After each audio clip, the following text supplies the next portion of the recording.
Hello everyone. Today I will explain how to express conditional obligations in English as well as in Telugu with different examples. ఈరోజు షరతులతో కూడిన బాధ్యతలను ఎలా తెలియచేయాలి, ఎలా మాట్లాడాలి, ఎలా వ్యక్తపరచాలి అనేది క్రింద ఉన్న డిఫరెంట్ ఎగ్జాంపుల్స్ ద్వారా మనం తెలుసుకుందాం. Let me start. Example 1. They passed in the first attempt. Otherwise, they would have had to write again. వారు మొదటి ప్రయత్నంలో ఉత్తీర్ణులయ్యారు, లేకపోతే వారు మళ్ళీ రాయవలసి ఉండేది.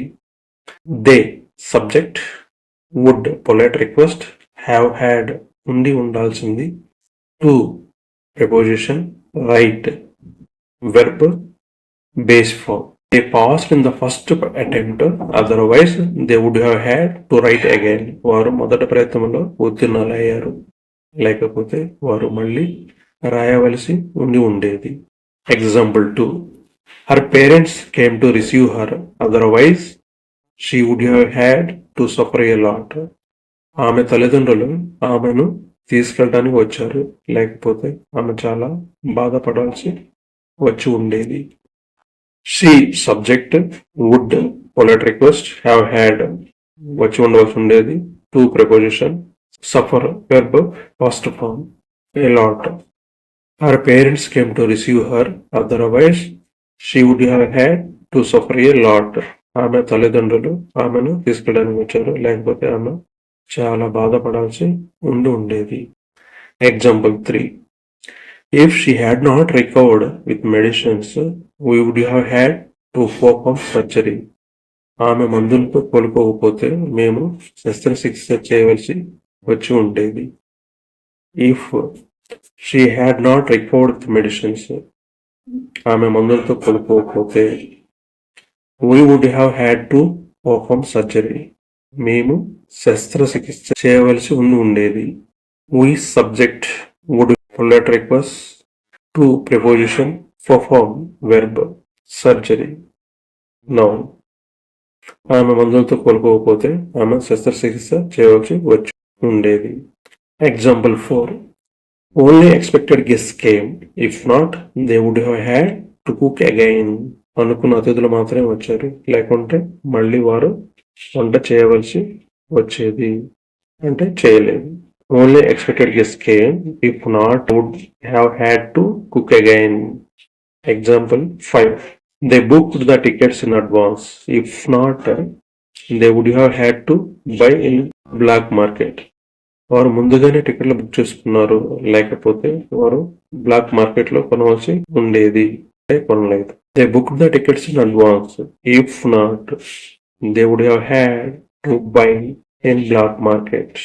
They subject, would polite, have had కొనవలసి ఉండేది, to preposition, buy verb, base form, in black market. వారు ముందుగానే టికెట్లు బుక్ చేసుకున్నారు, లేకపోతే వారు బ్లాక్ మార్కెట్లో కొనవలసి ఉండేది. Example 6. Who purchased special tickets?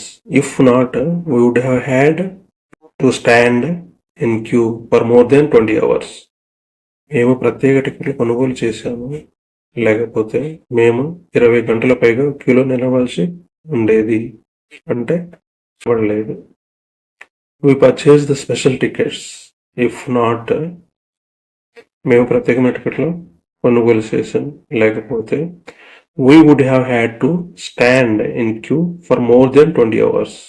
మేము 20 గంటలకు పైగా క్యూలో నిలబడవలసి ఉండేది, అంటే అడ్వాన్స్ కొనడం వల్ల మేము నిలబడలేము. Example 7. The house in the heart of the city.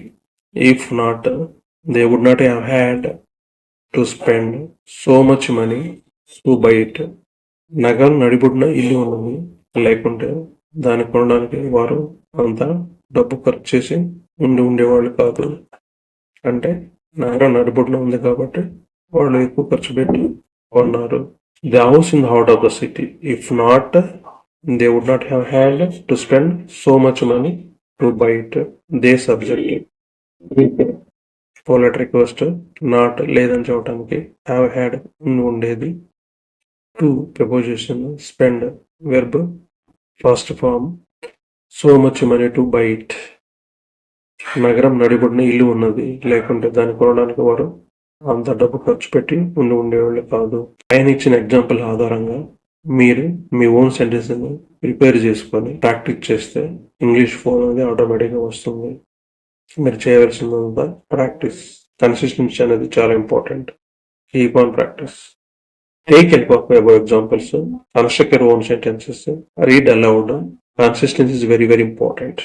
Keep on practice. Definitely will get flow. మీరు ఇంతవరకు సబ్స్క్రైబ్ చేసుకోకపోతే కంపల్సరీగా సబ్స్క్రైబ్ చేసుకోండి. బెల్ ఐకాన్ క్లిక్ చేయండి, షేర్ చేయండి, మీ వాల్యుబుల్ కామెంట్ తప్పక ఇవ్వండి, మర్చిపోవద్దు.